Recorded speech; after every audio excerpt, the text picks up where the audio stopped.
Well, good morning. Welcome back to the Broadcast Retirement Network.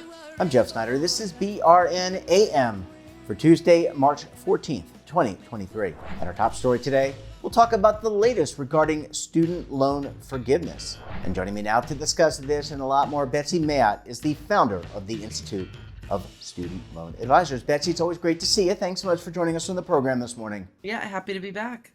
All right, let's talk about the latest on student loan forgiveness and just kind of maybe we start with a rehash. Where do we stand as of this morning? Alice is with us as well. I should introduce Alice too with her lovely tail. Pardon Alice and her silly tail. She's very interested in student loan forgiveness. So the most recent developments is that recently the Supreme Court did hear arguments about whether what they're calling the Biden-Harris debt relief plan has merit, and also whether the plaintiffs, they're actually reviewing two cases at once, even have standing to bring cases in the first place. So I did listen to the hearings. It was, I called it the Super Bowl. If you're a student loan nerd like me, this was our Super Bowl, except there was no halftime show, and we're not going to know the outcome of the game for a couple months. I get asked all the time after listening to the hearing where I think it's going to go. And considering I'm not an attorney and I'm not a constitutional scholar, and quite frankly, Supreme Court justices aren't necessarily known for it. You can't necessarily gauge which direction they're going to go in based on the questions they ask. I'm not giving my opinion about where I think it's going to go. So at this point, we're waiting for their opinion, which we're told will probably come somewhere around the end of June, the beginning of July. Yeah, I was going to say, they usually have the cases that are kind of the high the high visibility cases. They're usually the last to go at the end of the term. So probably the June, July timeframe. All right, Betsy. So let's just, I want to ask you about, thank you for that. I want to ask you about the moratorium on student loan repayments. And I believe, correct me if I'm wrong, that had been extended to August. So what is that the case, number one? And what if this student loan forgiveness thing doesn't pass muster? Is that extension another option? Yeah, so we expect right now payments to resume in August. And there's an if in there though, because what the actual moratorium current end date says is 60 days after the Supreme Court gives their opinion, or August, whichever is soonest. So if for some reason the Supreme Court gives their decision next week, then payments hypothetically would resume sooner than August. But we don't expect that to happen, so we're still all counting on August. Now, you bring up an interesting question, because people are already starting to ask, well, if the Supreme Court shoots this down, does the White House have a plan B? And some people think that plan B could be to further extend student loan payments from resuming. I mean, it's not out of the realm of possibility. It's not a zero chance that would happen, but I'm not so sure that they would extend it further.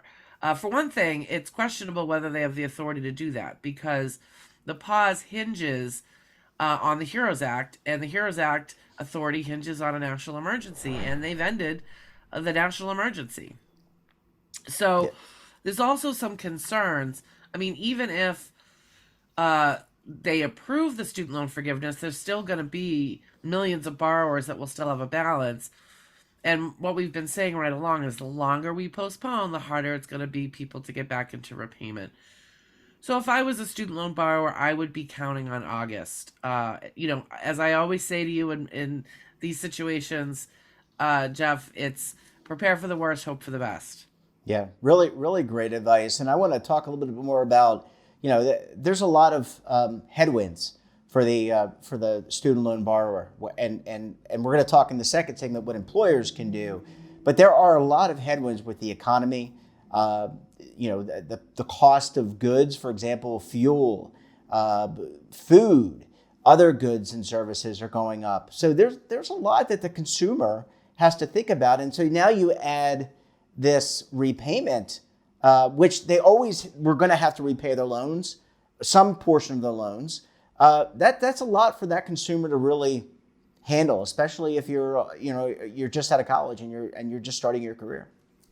Not only those borrowers, but we know that lifestyle creep is a thing, and student loan payments have been on pause for 3 years, and that certainly is enough time for, in addition to the points you made about the economy, lifestyle creep can happen. So it's really important right now, and tax time is a great time to do this, to take a look at your budget, take a look at what your student loan payment was before the pause, and start, if you think that payment's not going to be affordable, start looking at the lower payment options that are available for federal student loans. And you bring up the tax refund. I mean, the tax refund, if you're fortunate enough to get one, you could use a portion of that tax refund to restart your student loans, right? I mean, you would then use some of that money for pay off some of your credit card, but also some of your student loan debt as well. Yep, create the time to do it would be right before the pause ends, so you can take advantage of the 0% interest rate that these loans are also getting. Do you hear a lot from your constituents? I know you're not a politician, but you run a very important foundation and a very important Reddit site. Do you feel that there's a lot, because of this uncertainty, people are really challenged, maybe mentally, financially, they're really stressed out right now? I am definitely seeing that. I'm seeing a couple different types of borrowers. I'm seeing borrowers that during the pause, they've taken advantage of it to pay down other bills, and then they've started, basically making their student loan payment into a high interest savings account with the idea of making a lump sum payment at the end, which I think is an awesome strategy if you can do that. But I am also seeing borrowers that are starting to freak out a bit about payments resuming. And are really, some of them are just desperate for that pause to continue to be extended. So that we're starting to work with those borrowers now. We have been sort of right along to help them strategize to make sure that they don't fall behind once payments do resume. Yeah, really important. Well, Betsy, as I always do, I have to take a quick break to pay the bills. When we come back, we'll talk to Betsy about what employers potentially can do to help with student loan repayments. And by the way, this affects up to 4 generations of employees. You're going to want to stay tuned right here on BRN AM.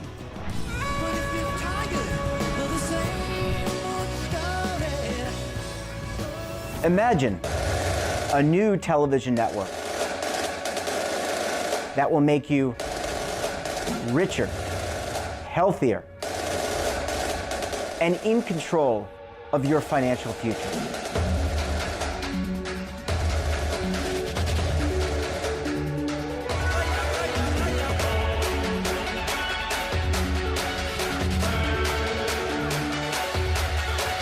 This network is for the policewoman in Nashville, Tennessee, the baker in Dubuque, Iowa, the teacher in Lexington, Kentucky. We want to make the idea of savings and retirement culturally relevant. But what do you see as a defining issue of the midterms, especially for the smaller businesses? I mean, they are the lifeblood of the American economy.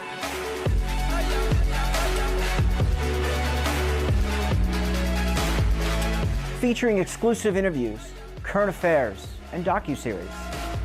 33 years old, you retired early. The philosophy is money only matters if it helps you live a life that you love. But you got to start thinking about retirement as soon as you get in. The Broadcast Retirement Network will drive very high engagement with premium partnerships. So this isn't retirement and savings for your parents or grandparents. This is for all Americans. And we're going to change the way you think about money.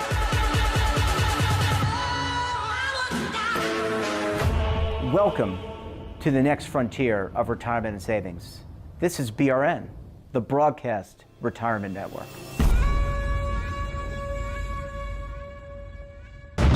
Tax audits, tax liens, wage garnishments. Every day we hear stories like this about good folks who are simply struggling to pay their bills. Each of them are living a frightening IRS tax nightmare, and they are afraid it will destroy their lives. I'm a divorced single mom, and my ex-husband left me and the kids with a lot of unpaid bills, including unpaid taxes. I was really starting to show my stress on my kids because the IRS had sent me a letter demanding a huge payment from me. I couldn't afford it.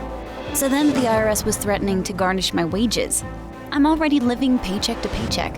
That would have put me over the edge financially. It truly seemed hopeless, but then a friend at work told her to call the tax relief line. The people at the tax relief line, they told me about something called innocent spouse relief.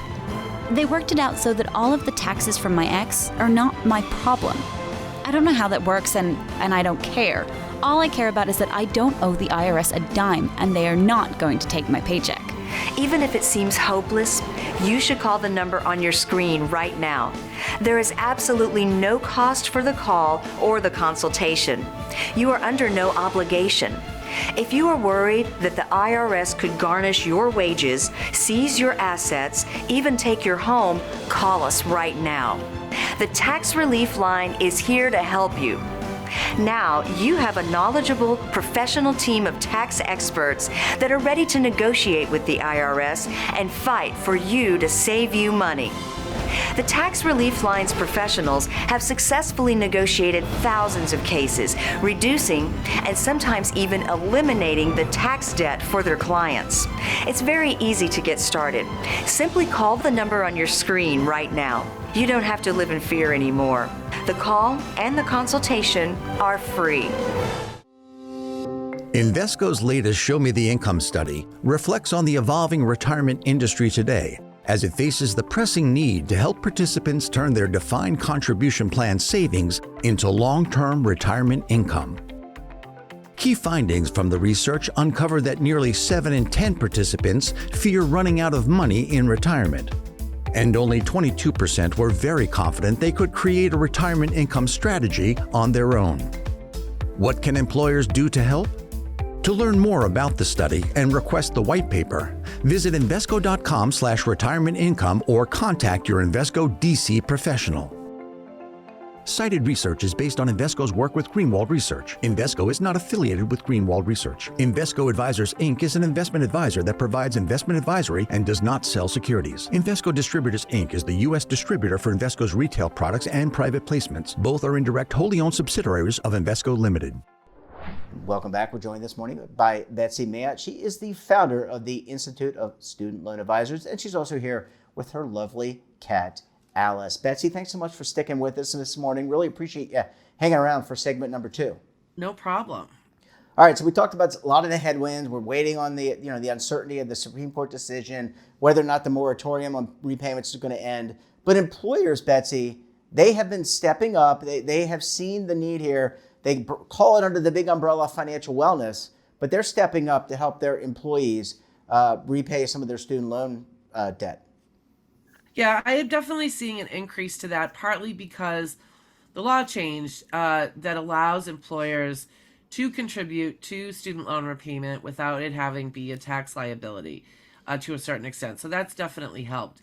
But even employers that don't have it in the budget to actually make student loan payments on behalf of their employees, I'm starting to see more of them just offering student loan resources to their employees to help them manage their debt. We've done a bunch of research on this, and financial stress has a negative impact on a company's bottom line. So, and employers are starting to recognize this. So even offering like incremental help, and again, it doesn't have to be cash. It can just be resources or education.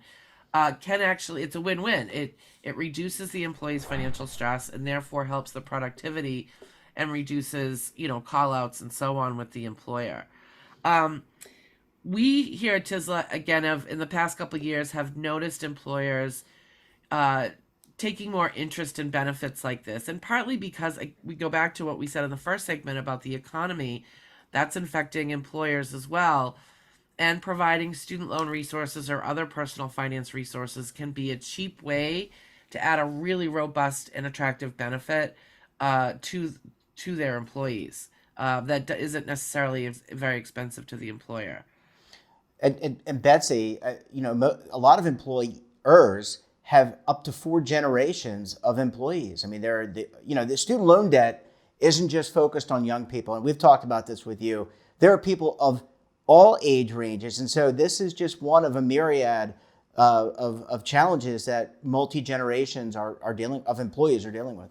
I'm glad you brought this up again, because this remains a huge myth within most of the U.S. about who student loan debt affects. People, including policymakers, but I see it with employers too, they think it's still a young person's issue. And as you said, we've talked about this before, but it doesn't hurt to restate the data.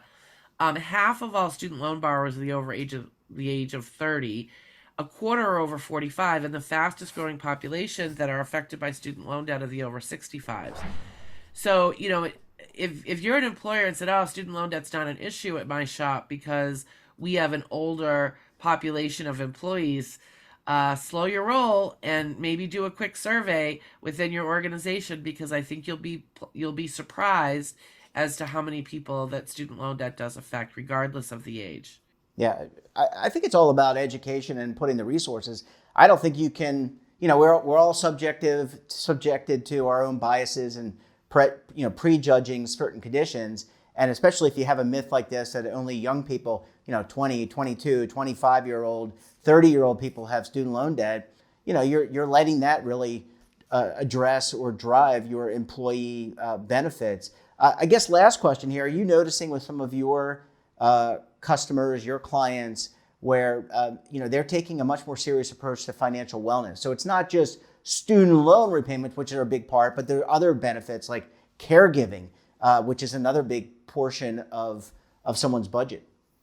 Yeah, just broad financial wellness is becoming a more popular benefit among employers. When I hear from employers that we work with, a lot of times they already have a fairly holistic personal financial wellness program, but what they find is the student loan piece is the piece that's missing. So they're working with us to bring in webinars or one-on-one counseling for their employees and so on. But you're right, they do tend to focus on the more broad financial wellness, which is key. Yeah, really important. Well, Betsy, we're going to be, waiting till late June, early July on this decision from the Supreme Court. A lot's going to be weighing on that. So I'm sure we'll talk to you before that. Always a pleasure chatting with you. Thanks so much for joining us, and we look forward to having you back on the program again very soon. Take care. And that wraps up this episode of BRN AM. Have a topic of interest, someone you think we should talk to, drop us a line. And don't forget, for all the latest curated news and lifestyle, wellness, finance, tech, so much more, all in one place, check out today's edition of our daily newsletter, The Morning Pulse. Want to search our archives, check out our latest content, or visit our website, and of course, all of our streaming partners. We're back again tomorrow for another edition of BRN AM. Until then, I'm Jeff Snyder. Stay safe, keep on saving. And don't forget, roll with the changes. Waiting here for you to take and drink of. But if you're tired of the same old Now is your opportunity to co-create content around any topic on the First Lifestyle and Wellness Network. Reach a global audience through our platform and co-own exclusive branded content. All of our programs are available on demand and also as audio-only podcasts, so you can take us on the go. Broadcast Retirement Network, available anytime, anywhere, and on any device.